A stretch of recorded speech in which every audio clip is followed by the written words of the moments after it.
Welcome back mga katambalan, mga hot topic and issue pag-usapan natin. Update po tayo kay Barbie Fortesa at kay David Licauco na kung saan nga po ay isinare nitong si Barbie sa kanyang social media account ang kanyang bagong photos ng Silka.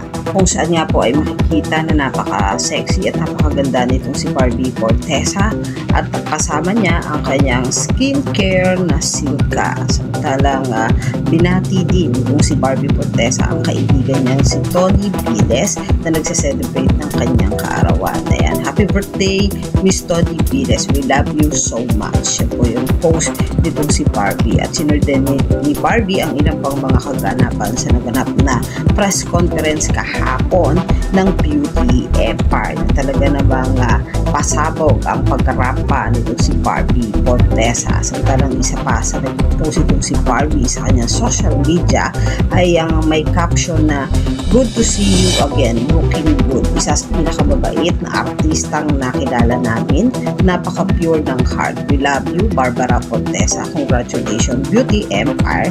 God bless you always. At nag-post din itong si Barbie ng napakasarap na steak na kinain niya kagabi matapos nga naganap na press conference at ang nalalapit nga na P77 na ipapalabas nga po sa July. Ito po ay horror movie. Samantala nga si David Licauco naman po ay nasa bakasyon pa rin at nag-celebrate nga nitong nakaraan ng kanyang kaarawan at nag-post din ng ilang mga photos at kahagabi nga po ay nag-post din itong si David na nasa isang restaurant ito at pinost nga niya sa kanyang social media account. Ito po yung mga update natin kay Barbie at kay David. Kayo mga katambalan, ano ang masasabi nyo? Comment lang sa comment section at pag-usapan natin.